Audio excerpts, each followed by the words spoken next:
cats. Wine. And a cat. Yay. I have to be careful. I'm afraid he's going to run away. So, today's wine is Michigan wine.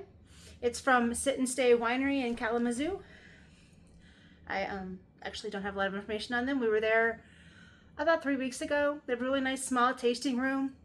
Kind of great. Nice variety of wine. You can get a nice flight. You can get a 1 ounce flight of 5 or a 2 ounce flight of 5.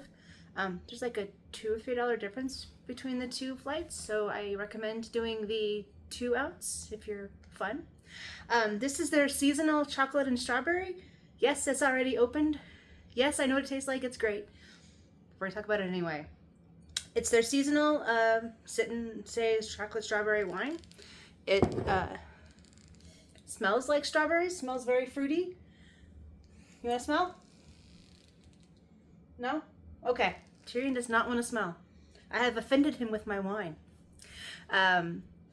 Very fruity. Very sweet. Okay, so you don't get the chocolate up front, but the aftertaste is sort of like a little bit of milk chocolate.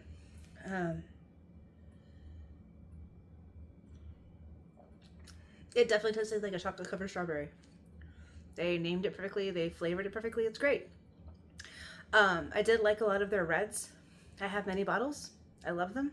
Great. This is a dangerous wine. It is easy to drink. Oh no. But yeah. Sit and Stay Winery. I might do more of their wines later. I bought a few bottles while I was there, so you might see me do their doggone red and their doggone white. That's what they were called. But yeah, pretty good wine. Now for a book. It's called Leading Change by John Kotter. I've probably talked about it before. I know I've talked about John Kotter before. He is amazing. I love his views on change management and the steps to take to do it, because change management is one of the most important things within leadership, is just making sure that you can, everything changes. Change is inevitable. It's how you manage it and how you help your team manage it that makes all the difference in changes. Even some of the worst ideas can be done correctly if you implement the change process properly. So John Kotter goes through his kind of framework on change management and identifying the problem, solution, and then the steps you should take.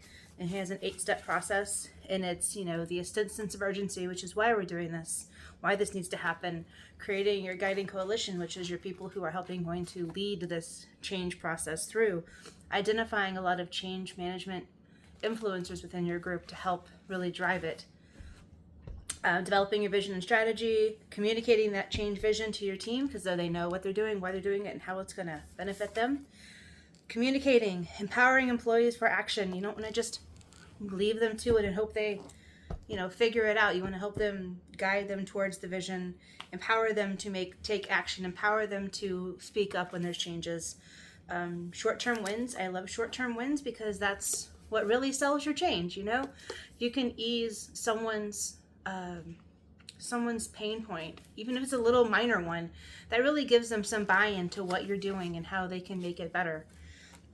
Consolidating gains, producing more change, and then anchoring. And it just, I recommend this book to anybody who's leading a team, because you're going to have to do change management at some point, and that's the way, I think, the best framework to do it. I'm kind of recording Wine and Cats today because I just got off my, 7th Teams meeting of the day, and my boss said that she was going to sit on the couch and drink wine with her cat, and I saw Tyrion sitting there, knew I had wine, so I was going to sit and drink wine with my cat, who left me when I tried to introduce him to wine. But so that was another Wine and Cats, chocolate strawberry wine, Sit and Stay Winery in Kalamazoo, Michigan. Very nice place. If you're ever in that area, I recommend going. There's another place called Aroma Scents, where you blend your own scents to make perfumes and things, and I recommend them as well.